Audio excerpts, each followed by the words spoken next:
कांग्रेस सांसद प्रियंका गांधी वाड्रा का एक बार फिर फिलिस्तीन प्रेम दिखाई दिया है। प्रियंका गांधी फिलिस्तीन लिखे बैग को लेकर संसद पहुंची हैं। उनकी एक तस्वीर भी सामने आई है जिसमें उनके बैग पर फिलिस्तीन लिखा हुआ है।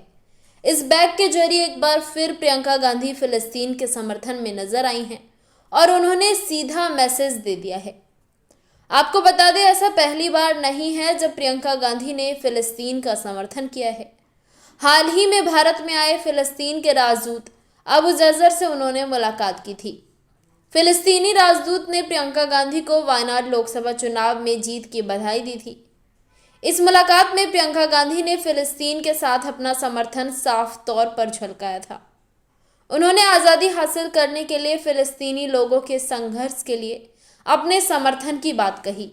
उन्होंने कहा वो बचपन से ही फिलिस्तीनी हितों के लिए जी रही हैं और इसके न्याय में यकीन रखती हैं। इसके अलावा उन्होंने बचपन में फिलिस्तीनी नेता यासिर अराफात की भारत यात्रा के दौरान कई बार पूर्व प्रधानमंत्री इंदिरा गांधी, राजीव गांधी से उनकी मुलाकात का भी जिक्र किया था। फिलिस्तीनी राजदूत से मुलाकात के दौरान प्रियंका गांधी हमास और इजराइल के बीच छिड़े युद्ध में फिलिस्तीन के साथ साफ खड़ी नजर आई थीं। उन्होंने मीटिंग के दौरान गाजा में चल रही इजरायली सेना की कार्रवाइयों की निंदा की थी और क्षेत्र में हो रहे विनाश और तबाही के लिए दुख भी जताया था। कांग्रेस सांसद ने कहा, मैं हर उस मां के प्रति संवेदना व्यक्त करती हूं जिसने इस जंग में अपना बच्चा खोया है। साथ ही उन्होंने गाजा में इस संकट को संबोधित करने में अंतर्राष्ट्रीय ग्रुप की चुप्पी की भी आलोचना की। प्रियंका गांधी ने जुलाई में गाजा में इजराइल के एक्शन को बर्बर बताया था। उन्होंने हर देश से इजरायली सरकार के नरसंहार कार्यों और अटैक की निंदा करने और इसे रोकने के लिए कहा था।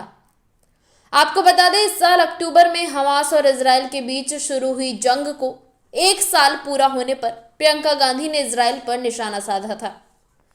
गाजा में बढ़ती मौतों के बीच प्रियंका गांधी ने इजराइल पर हमला बोला था और गाजा पर हर अंतर्राष्ट्रीय कानून का उल्लंघन करने का आरोप लगाया था। कांग्रेस सांसद ने कहा था, गाजा में 7,000 लोगों की हत्या के बाद भी और हिंसा का सिलसिला नहीं रुक रहा है। इन 7,000 लोगों में से 3,000 मासूम बच्चे थे। हालांकि वायनाड में चुनाव लड़ते समय भी लगातार प्रियंका गांधी ने फिलिस्तीन का मुद्दा उठाया था। आपको बता दें, हमास और इजराइल के बीच 7 अक्टूबर 2023 से युद्ध चल रहा है। हमास ने इजराइल पर अटैक किया था। इसी के बाद इजराइल ने लगातार गाजा पर विध्वंसक हमले किए हैं। इन हमलों में संयुक्त राष्ट्र मानवाधिकार उच्चायुक्त के कार्यालय ने नवंबर में एक रिपोर्ट सामने रखी थी।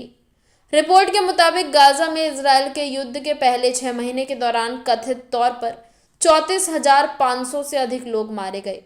साथ ही कई लोग घायल हुए हैं। इन हमलों में बड़ी संख्या में बच्चे और महिलाएं घायल हुई हैं। इसी के साथ इस खबर में फिलहाल इतना ही। ऐसी ही तमाम अपडेट्स के लिए देखते रहें सौगंध टीवी। आप देख रहे हैं सौगंध टीवी, सौगंध वतन की।